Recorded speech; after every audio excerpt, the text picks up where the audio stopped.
Yeah, Anusha. Okay. Umar, you there?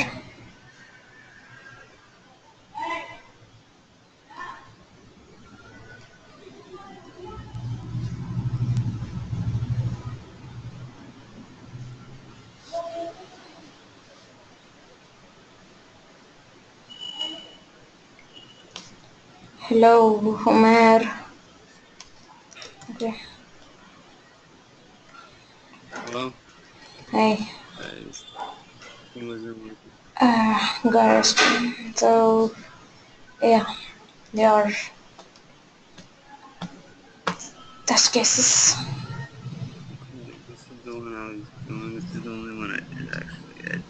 I don't really have time. So, you did not do the detailed test cases? No, like I said, I don't have time right now. Okay. Because Yes, you have asked time for some practice. I know. It's because, it's the last few nights of Ramadan and I just don't have time to keep up with this right now. Okay. Okay. Yeah, Okay. So, Diksha, could you get a chance to write some test cases? No, Anusha. Okay. Okay.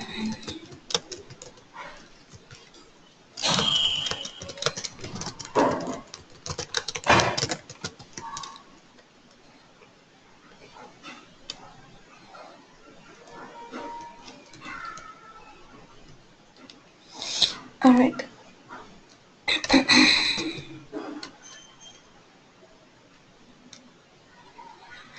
So for selenium, we'll start with selenium. Okay. So for selenium, we need what? XPath, and then an understanding of HTML, which we have already covered, right?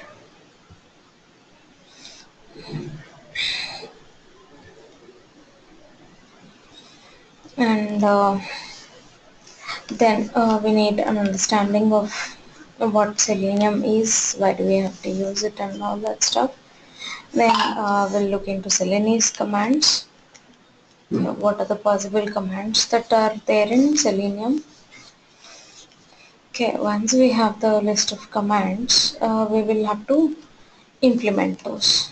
Okay, so right. So why do we need automation testing? So the basic introduction, which we have done in the beginning classes, but still just a walkthrough again. Okay, so we have some task for testing for quality. Okay, so when we have that task, it is going to be repeated all the time. And the login functionality, the search functionality, or maybe it is submitting a form or something like that, those things will be repeating all the time. And apart from that, new functionalities will be adding. If you are dealing with a web application, for example, some sales. Okay, so you have the application like eBay, where you can track everything, keep the user updated about the status of the shipping and all that. Okay, so you might want to integrate a new feature like where your shipment is on a map. So using maps is being the latest technology. So I want to implement the map on a eBay tracking system.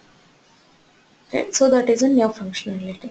When I'm concentrating on that new functionality, I'll not have ample time to test the basic functionalities like search or my profile or few other stabilized stuff. Okay, so for that we will do some automation. We'll keep it aside. There might be small changes in your test cases which we will revisit and make changes in the automation scripts that we have written. Okay, but so when this automation testing is done, this scripts will be run on a different machine, not on your machine. Okay, Sorry. So when your scripts are running, you can in parallel test the new functionalities and the challenging functionalities which cannot be automated. For example, eBay will have its own statistics website in the back end, from which country, how many people are buying how much quantities and stuff, right? So such an analytics website is tough to automate. All those things have to be tested manually. So those manual testing and the new features we will concentrate.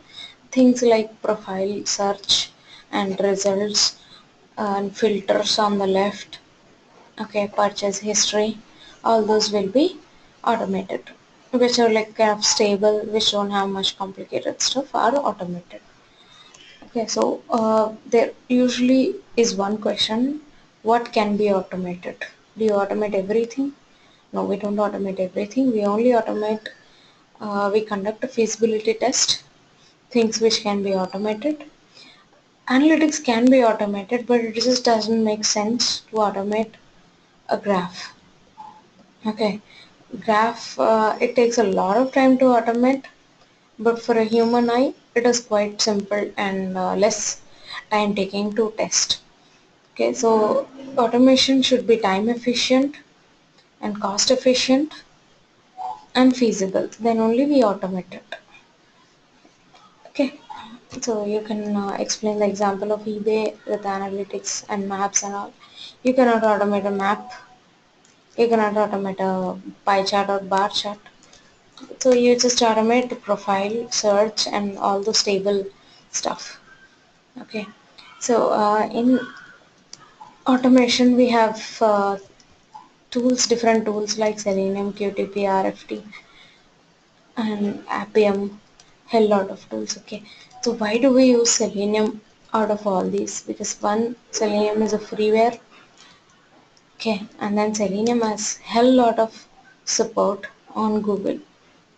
If I get some issue, if I get a doubt, I just hit my query in Google and I will get the solution for sure, right? So to write this Selenium, we need our own logic. Logic you cannot get from Google, okay? But once you have your logic, how to implement that logic using Selenium is what you can get from Google, okay? So the advantage of Selenium being one, it is free. The second, it is having a lot of support in the freeware like Google and all. If you are using QTP, which is a paid tool, you will still get support from the QTP because you are paying for it. But you have a doubt right now, but the QTP people may not respond you right away. It might take some time for them to respond, which doesn't make sense at all. So you get your solutions immediately right then and there from uh, stuff like Google, Bing, or Yahoo, from any search engine. It's publicly available and you don't have to wait for anyone. And QTP can also automate Windows or operating system stuff. Selenium cannot automate operating system based stuff. Selenium can only automate browser based stuff. If you get a login pop-up on a browser, which is Windows authentication, like you have login given by your organization. Using that login, you have to log in into your application. Such things cannot be automated with Selenium. Okay, so to deal with such things, we have something called Auto IT, AUTOIT. This one. Okay, we'll look into it later. But yeah, Windows stuff can also be automated, and it can be integrated into Selenium. Okay, yeah. So for any tool, any application, we will be having versions. Similarly, we have versions for Selenium. The first basic one is IDE, which is an integrated part of Firefox. Okay, and it just records and playbacks. You cannot do validations using IDE. All you can do is to record and playback. Record your actions and repeat them back. For example, you are booking a flight ticket and the flight ticket is in quite a demand and you might lose a chance to book the ticket. Okay, you record it earlier and then play it and it will book the ticket for you. Okay, in such a way it acts, but it will not check what the current price is, what the current situation with the flight is, if the flight is cancelled or if the flight has baggage limitations. All those things cannot be verified using IDA. So to develop that, they have developed something called Selenium WebDriver. There is something called Selenium RC remote control, for which you should have like one machine host and the other machine on which you are acting. It's quite a setup. To avoid that setup, they have developed the Selenium WebDriver, for which you don't have to install anything. You don't have to have a client server setup. Good. You don't have any mess. Okay, so it's quite easy to use. Then they developed the Selenium WebDriver into Selenium 2.0, which is currently in use mostly. Okay, but recently, like 2-3 months, they have released Selenium 3.0.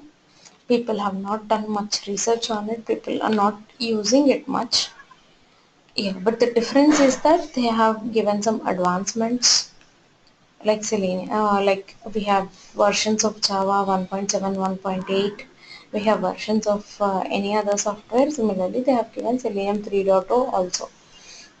Then there is something called Selenium Grid. Selenium Grid is useful when you have 100 test cases which each takes some 10 minutes. That means your 100 test cases are going to take like 100 divided by 6 hours.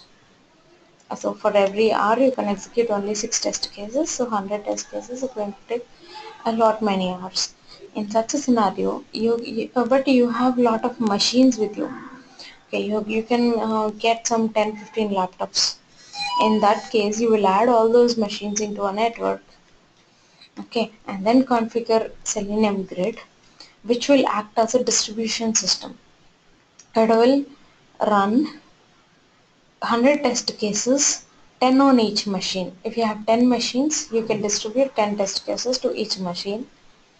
Okay, so for such a distributed environment, you can have a grid.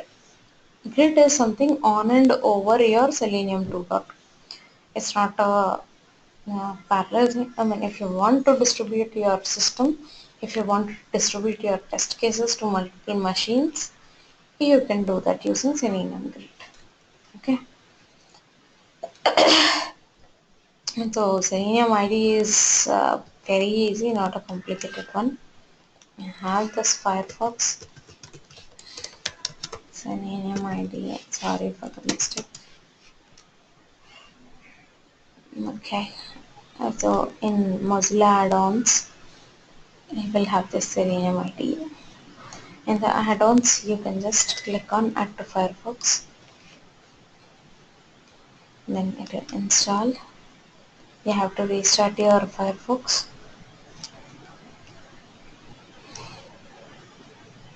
Okay. Once you restart your Firefox, uh, if your menu is hidden, you can press the Alt key. The menu will appear in Windows. And then go to Tools. You have the Selenium IDE. Here, you have a record option. Okay, it is already recording. So what do I want to record? Once I click on Features and click on this.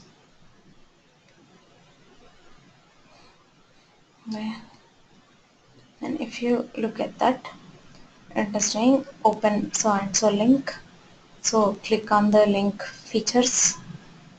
Okay, then click on locator detection fail. So for this, it could not get the XPath. So it said location detector failed. So if I uh, okay, so this is a Flash. We cannot automate a Flash website. For example, you have a video playing in your website. It plays under Flash. So something which is a Flash that we cannot automate. Okay, so that is why this could not be automated. So this is simply record and playback. I'll say stop. Now I will say play. If I say play, it opened release notes, it clicked on features. Okay. Now this step I can delete using the delete key on my keyboard, or else you'll have here also delete. Okay. So when I play this, it will open this given website, it will click and wait. So if you look at this, it's opened and now it has clicked on features and it has come to this place. Okay, so this is how it works. I don't want to save it, I just ignore it. It's a simple playback tool. Okay, so that is all about IDE.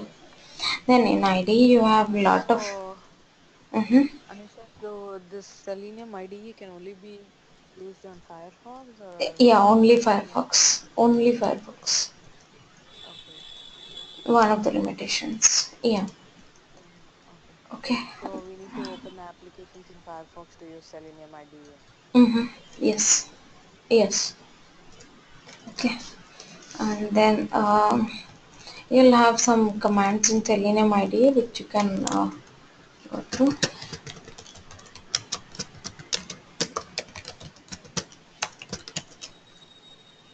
Okay.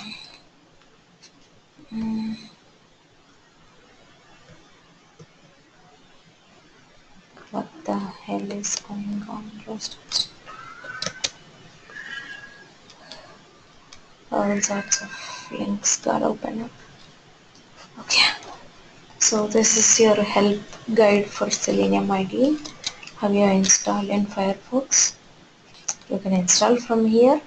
Otherwise, you can and see he is using Firefox. Okay, using Firefox, you'll have to download.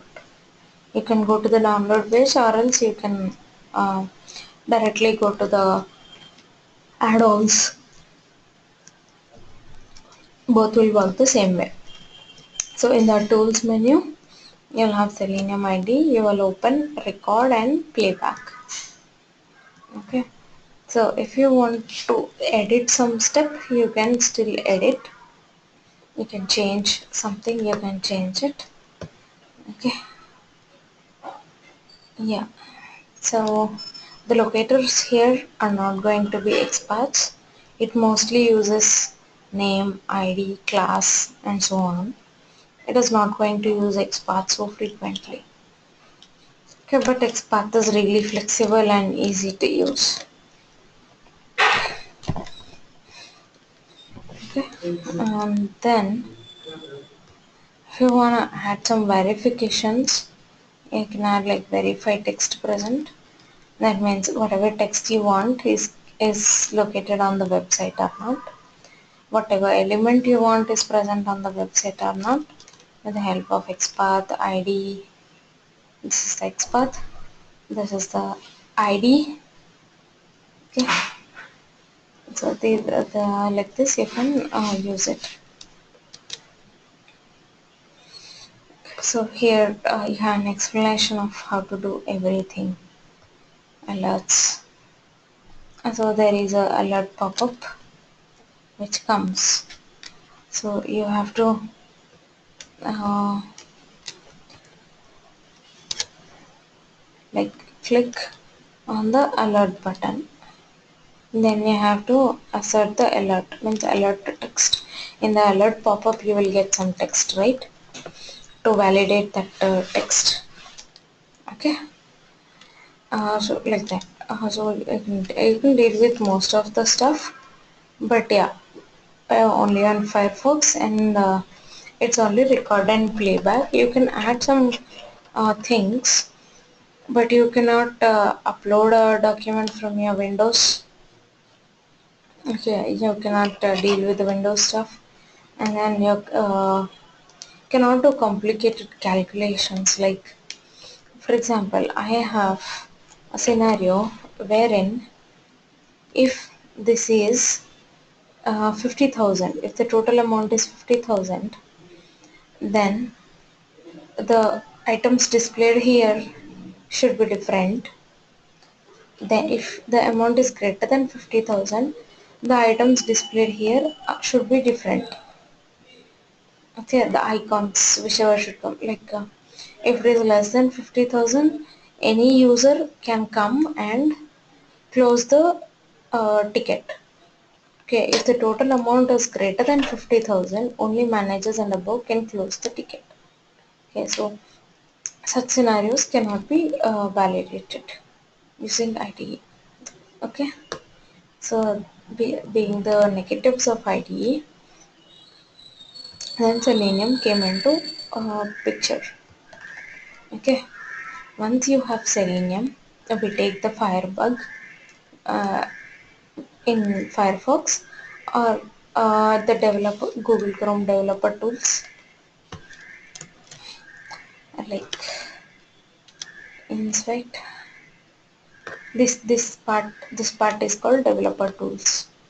Okay, so using this developer tools, right click, copy, copy export, control F, paste. Then we change like select to make it crisp. Okay, so sorry, F12 is for developer tools. Okay, so using developer tools or Firebug, which we are comfortable with, you can use that to find the locators. The locators can be ID, name, class, href. Link text means the text which is having href with the tag a tag. Okay, or XPath or sometimes CSS and some other stuff. Okay, so we have seen these locators already. Then yeah, Java is what you would need for working some language, right? In some language you have to send instructions to the machine.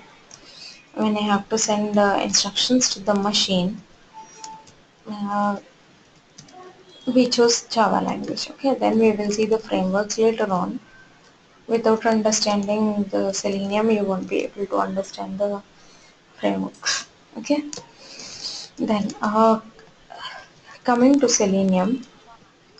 Selenium we can automate using like the languages that I've mentioned now, like be it Python, and if Python, Perl, JavaScript, C, C++. okay, JavaScript is different than the Java that we Yes, learned. yes. Java is different, JavaScript is different. Okay, okay. Both are two different languages, nowhere related to each other. Okay. Yeah. So in practical usage, Java is used for logic building. Mm-hmm. Okay, the main logic is built in Java, and the UI, the user interface development, is done using JavaScript. Oh, okay. Okay. So that's from a developer's perspective, but for a tester, we don't need JavaScript. Uh, it's your profile. You can choose Java or JavaScript or Python. It's up to you. I guess I work with Python. Oh, okay. I work with Python. I don't work with Java. So Uh-huh. it's your choice. It just doesn't matter. Any language is going to do the same job. But Python is going to do the same job in a very short way. If you see, same if else. Okay, same if, same else. But there Uh-huh. are no parentheses in Python. Okay. There are no semicolons in Python. Yeah. And for loop is like this. It's not int I plus plus and blah blah blah. So Okay, a like little bit changes. Logic will be the same, but mm-hmm. the syntax will change. That's all. Okay. Okay. Okay. And then this whatever, this is a collection. Collections are so simple here. Okay. Oh, And so you don't have to declare like array list blah. This is a declaration. The line number 40 is a declaration in Python. okay. Mm-hmm. But in Java we have to mention like array list blah blah blah blah all this stuff, Right. right? So Mm. we still can declare here, but it's not mandatory. Okay. Okay.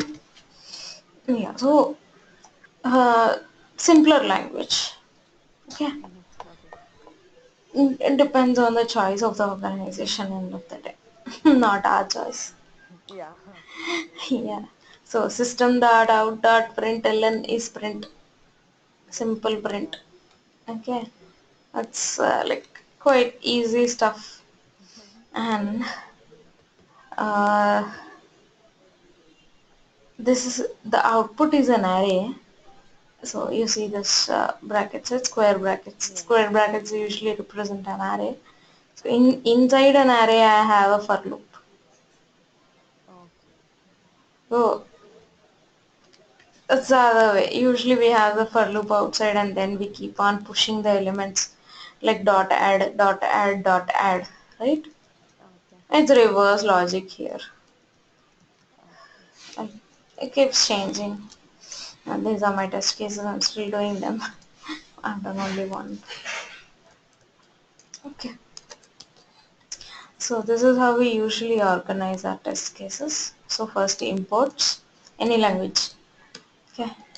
Then we have this class. Okay. Okay. And at the rate class method and setup, tear down. These are all part of test ng. Okay. Okay. So if it is Python, it is unit test. If it is Java, it is test ng. Okay.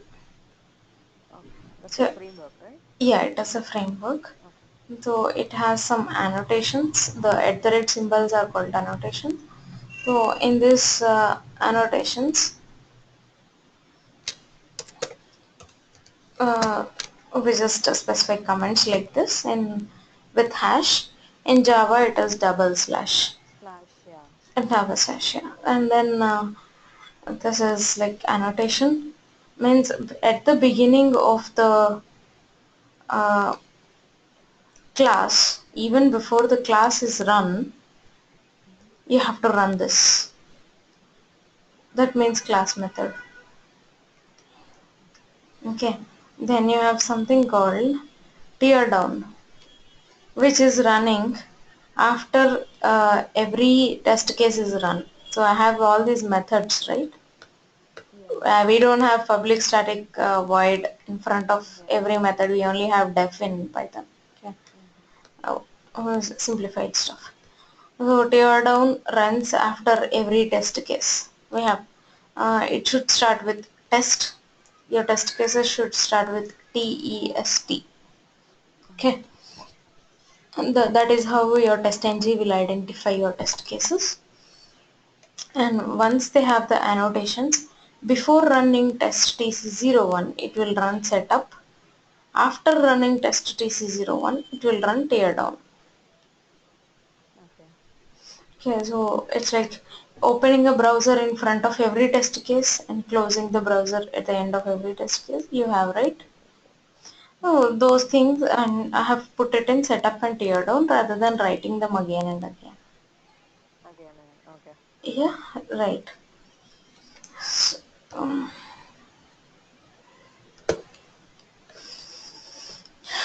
so that is the use of test and few other uses, of course.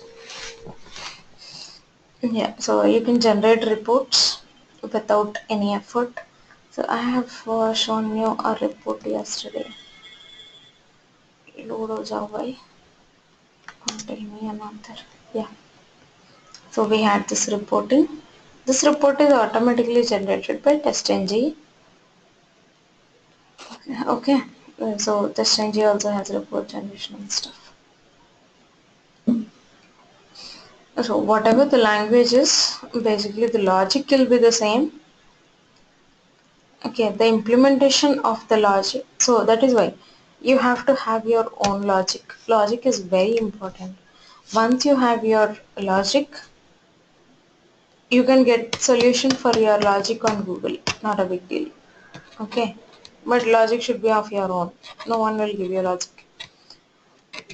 So to start with, like 1 year back when I got into this current job, I was interviewed in Java. Then after joining, the very first day, they told me that you are supposed to be working on Python. Just go get Python. Oh, what? Okay, so this is the logic, this is the flow chart. So how do I implement each of the bits of the flowchart in Python? I used Google for each and every bit. Okay, so basically the logic is yours and the code can be obtained from anyone. Okay,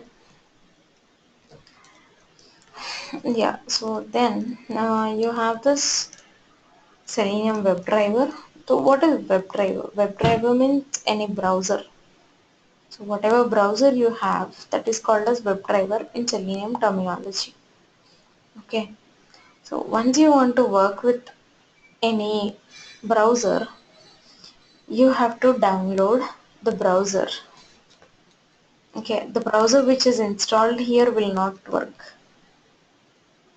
Okay, you need a standalone for it. Mm, mhm. This is resource home. Okay. Yeah. So src com resources. Yeah, if you see here, I have all my browsers here. Gecko driver is nothing but Firefox, Chrome driver, IE32-bit, IE64-bit. So whatever drivers I want to work with, I have to download these exe files for Windows. Okay, and I don't know the format for MacBook, but yeah, you will get some format for that as well. Okay, so you have to download those jars and put them into Eclipse, like how I had put. Once we start, we'll see theory for now. We'll start working on it uh, from tomorrow. Okay.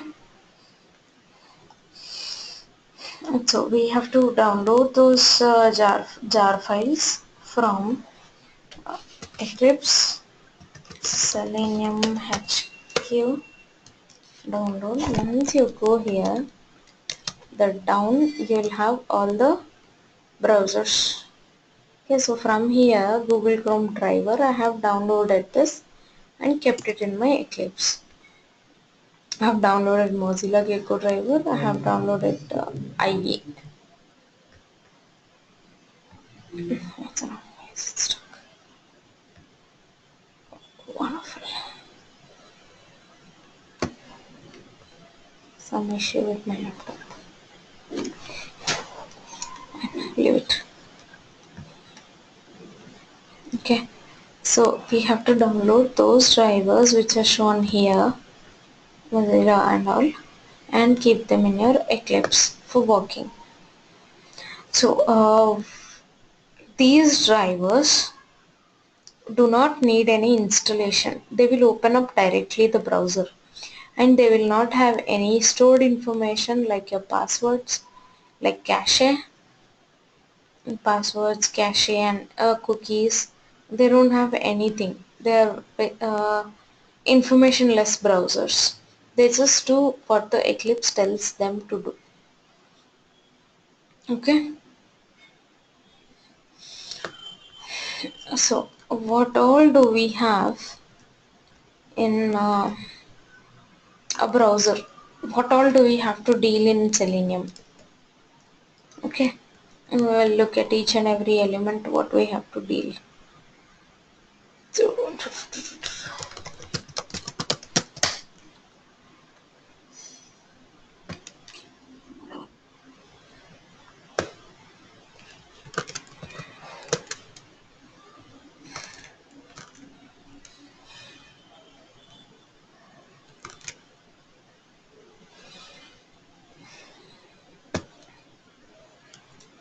okay. So now we have to deal with these buttons. So how do buttons look like? It's just a div. Then we have the send button. How does this look like? It's a span. Okay. So we get XPath for this span, and then we send some commands to click it. What can we do with the button? We have to verify the text over the button, or we have to click on the button, right? Yeah. Yeah, so we send those operations with the help of Celanese commands. Then what else can I have? Text field. Mm-hmm. Okay, and then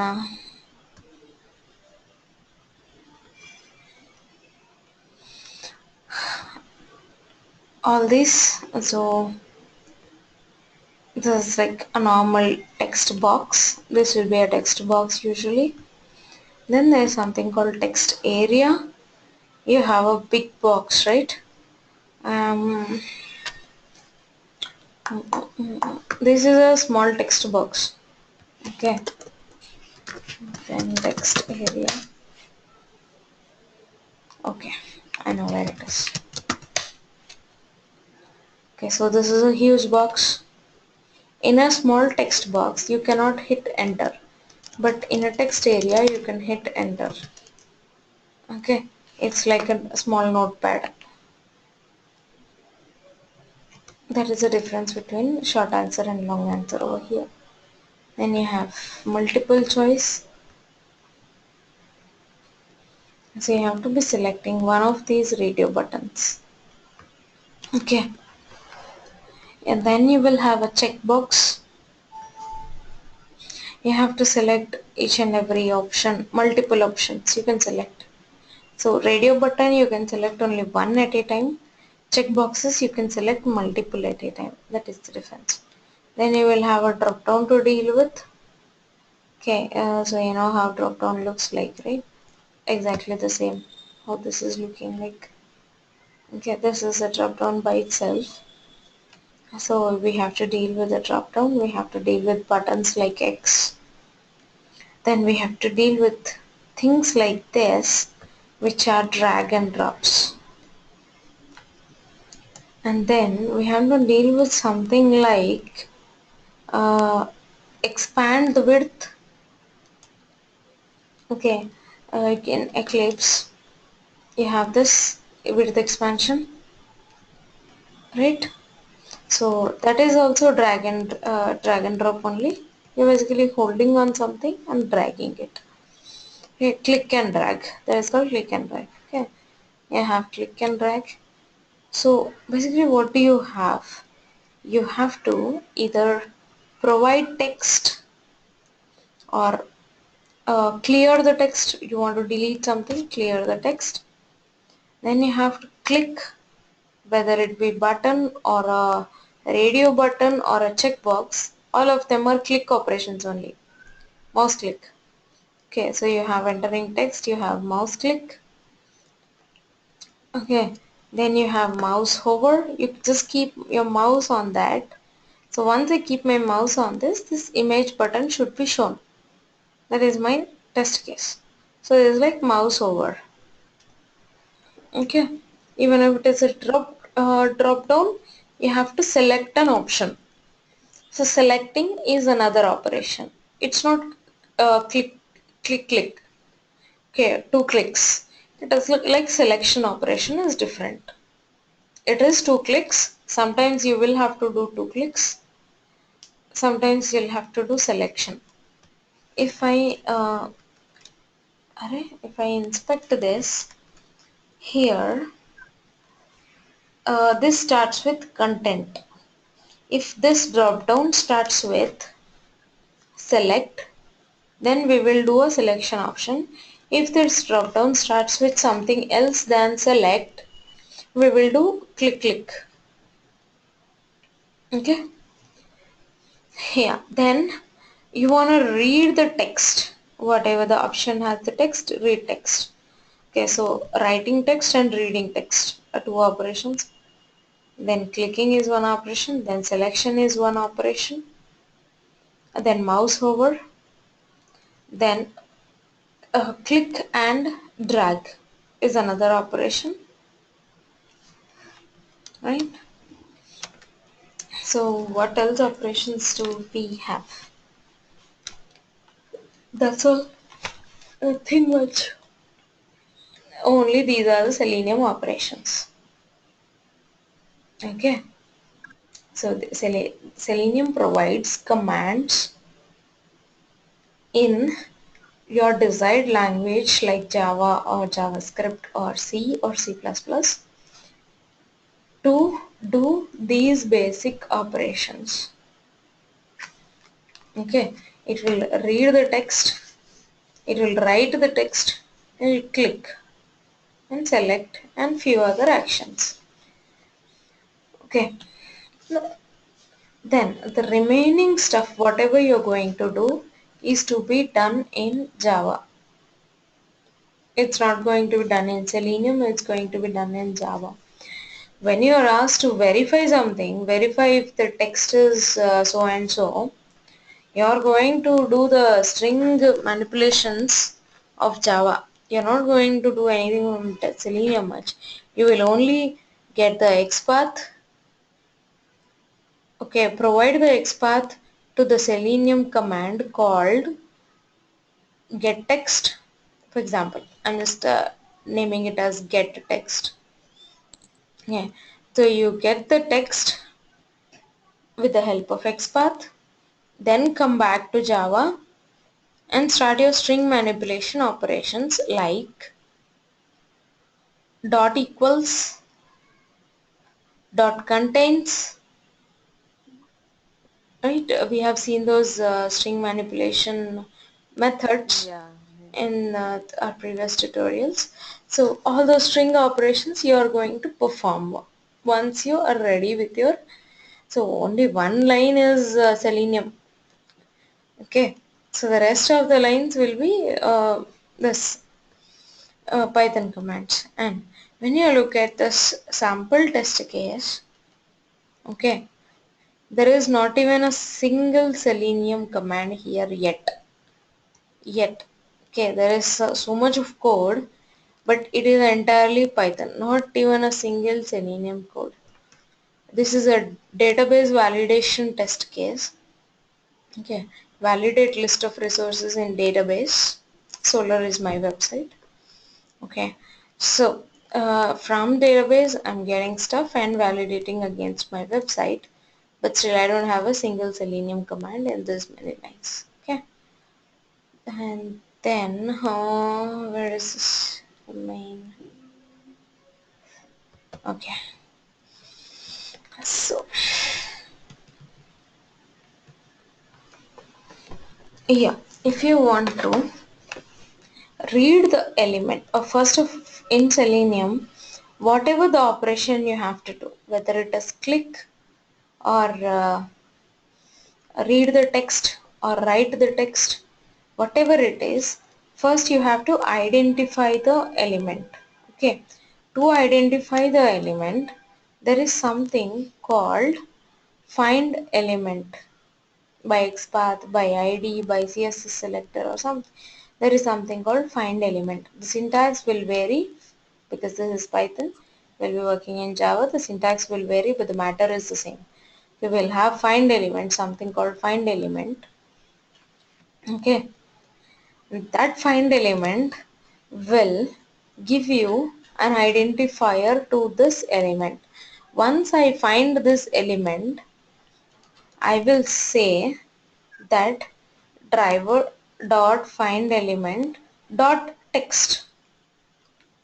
Okay, or dot click. Okay, so when I say I want some text here, I said get element. So this get element function is nothing but my find elements inside it. Okay, if I want by ID or by XPath or something, I just made a reusable function. Okay, so making reusable functions is framework. That's all. So here dot text will give me the text for the given element, and then dot send keys instead of dot text I will say the find element dot send keys that will write your stuff. I will say find element dot click. I'll say find element dot select by option. Select by text, select by index. Okay, like that. Then after this, so I want to validate text in the given element. So I said find element dot text, and dot strip is like dot trim, r trim, l trim, and trim functions we have seen in string manipulations, right? So I'm removing the extra spaces, and then if the text dot contains that is what I meant in line 188. Okay, dot contains, if yes, print something, if not, do something, and you know the return statement, right? Okay, so only one line is Selenium. The remaining validation is Java. This is how your code is going to look like, right? So you have buttons, you have checkbox, you might have link as well. So link also you'll click only end of the day, or you will read the text of the link. Two operations. So either text or click. You have radio button which you have to click, drop down which you have to either select or click depending on the type of the drop down. Okay,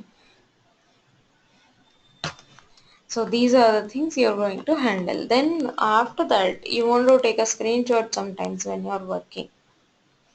Okay, so you will be taking screenshots.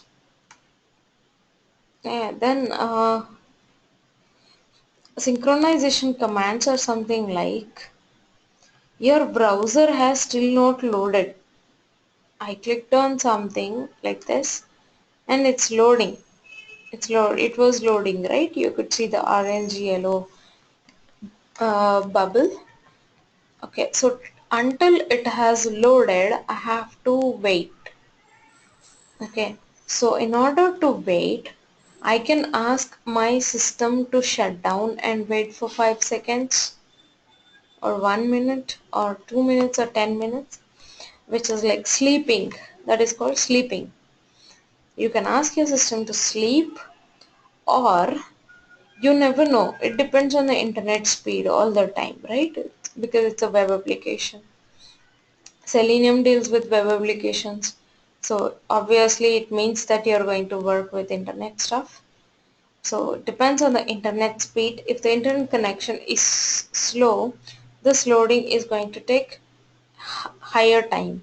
If the internet connection is fast, this loading will take lesser time. Okay, so if you give sleep 10 seconds, it may not be enough for a lower internet connection speed.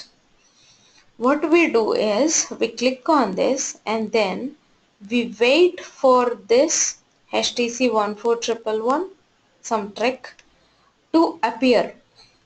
We will wait till it appears. That is better, right? You never know how much time you have to wait. Okay, so with a faster system, if you say sleep 100 seconds, it's a waste of time because it loads in 10 seconds only. In slower system, if you say sleep 10 seconds, your test case will fail because it is not going to load within the given time. What we do is wait for the given element for 100 seconds, whichever is the earliest. Okay, if you have waited till the element comes, element has come within 10 seconds, 100 seconds time limit has not reached, only 10 seconds the element came, it will proceed to the next step. Okay, in a slower system it will wait for 100 seconds and it will throw a timeout error. You have waited for too much time, so I'm stopping it. Okay, so that is called explicit wait. So you are waiting for a given web element, the given HTML component to appear on the screen. That is called explicit wait. And if you ask it to wait like sleep or There is one more command called wait or sleep. Okay, such thing is implicit wait.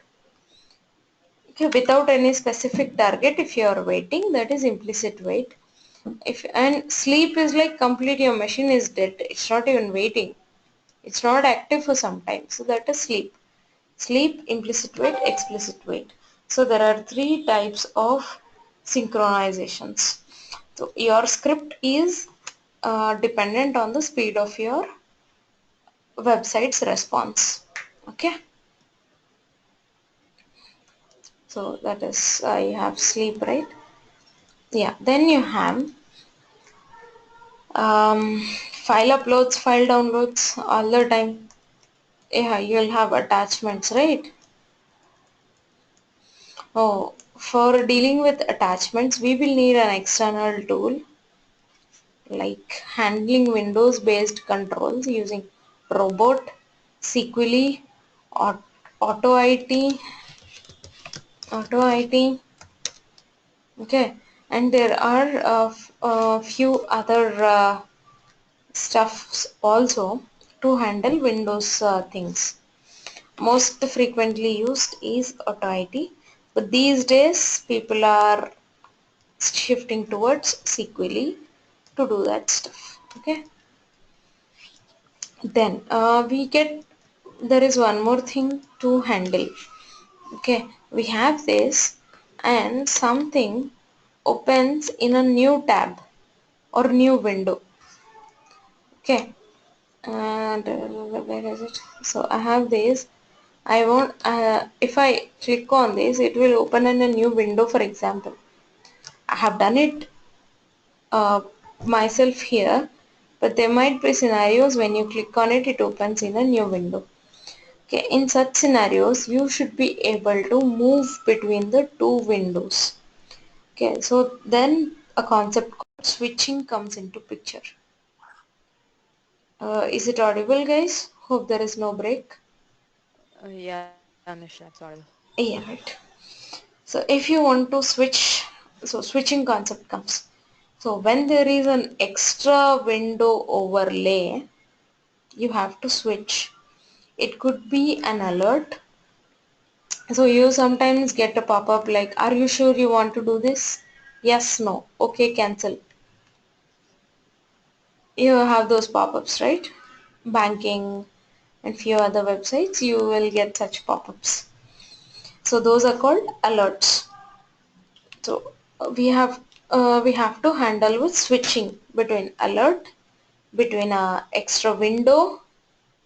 Once you close that extra window, you should be able to switch back to the main window. Okay, and then there is something called frames. Okay, I've asked you to write some experts for frames and stuff.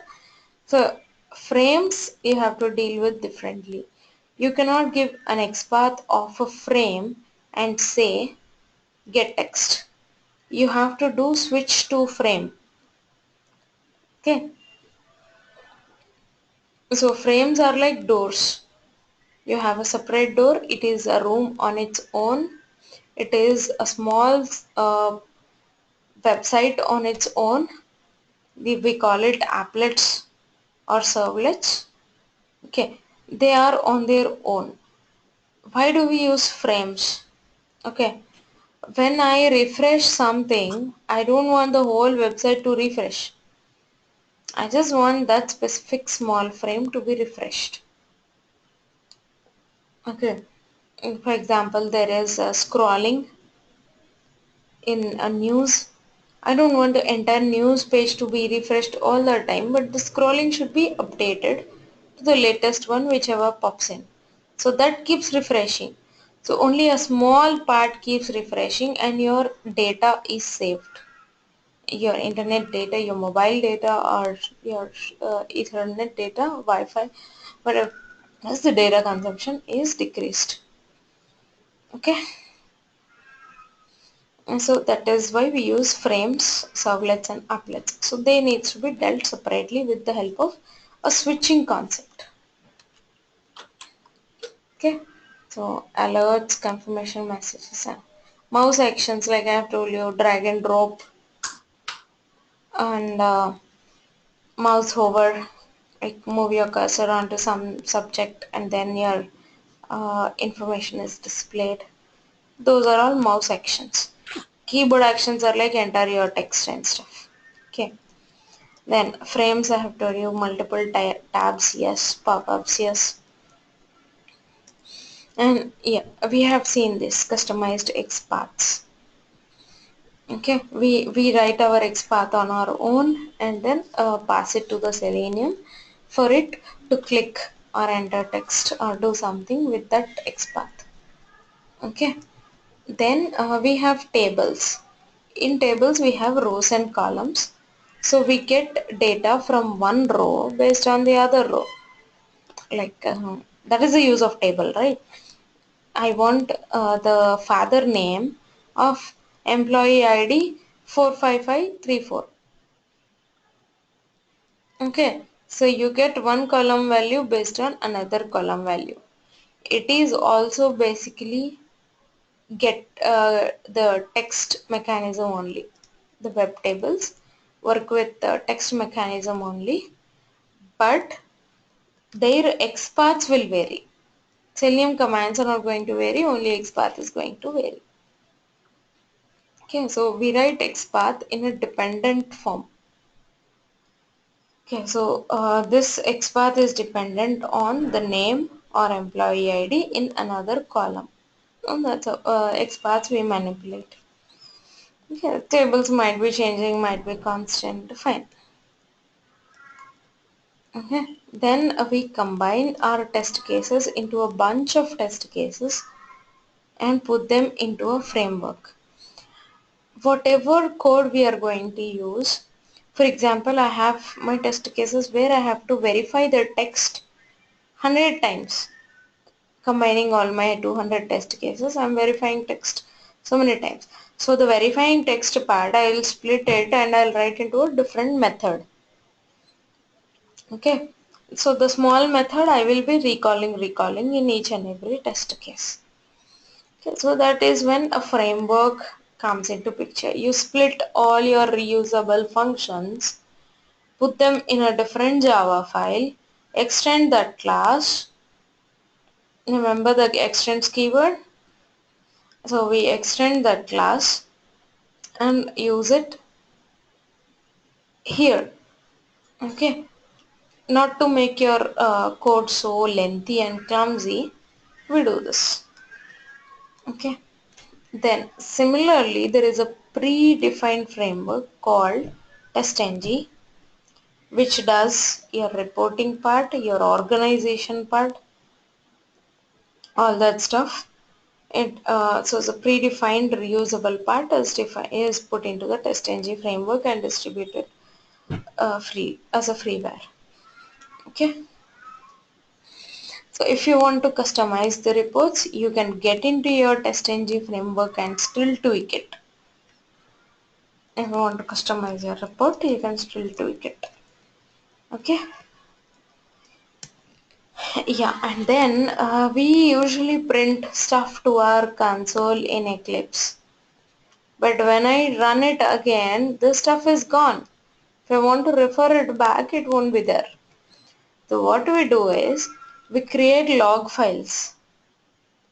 We keep a new folder and we create log files like this.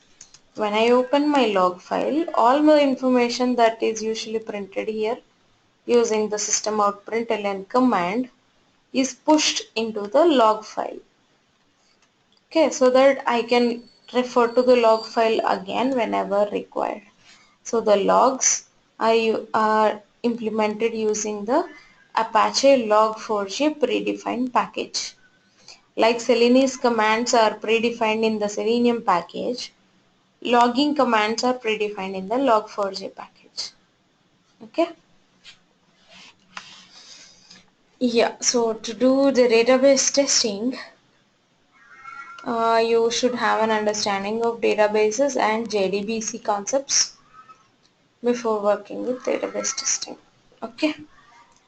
So tomorrow we will look into what the Selenium commands actually are and how they work.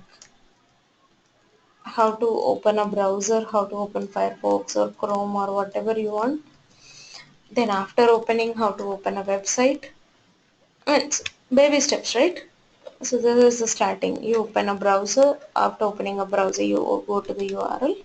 Then you deal with the stuff present inside the web application.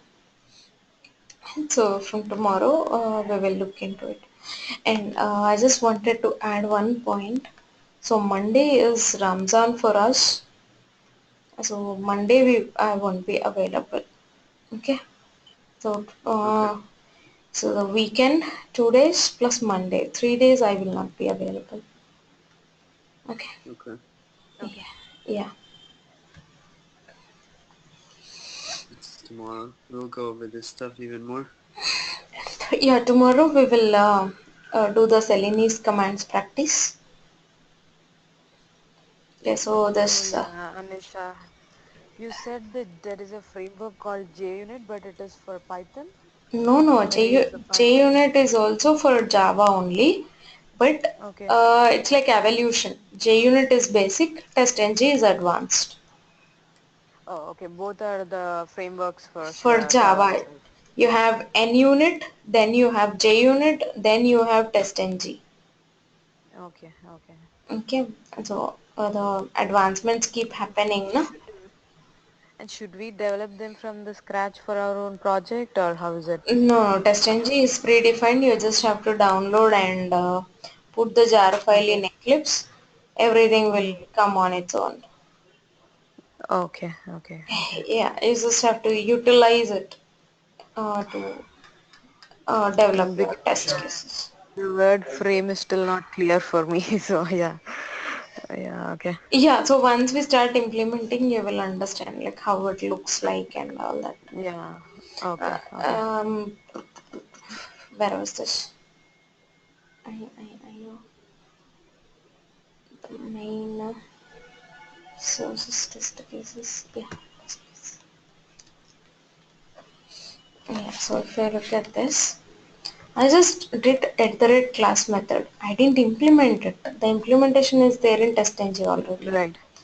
So to refer Okay. to use it, we have to import it into Eclipse.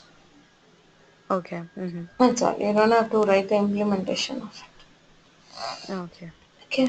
So we'll be using it, reusing existing stuff. Okay. Okay. Okay. Got it. Alright. So anything else? Good for today. Okay, Mm. we're good. Good for today. Okay. Ciao. We'll connect tomorrow. Bye bye. Yeah. Sure. Okay. Bye bye. Yeah.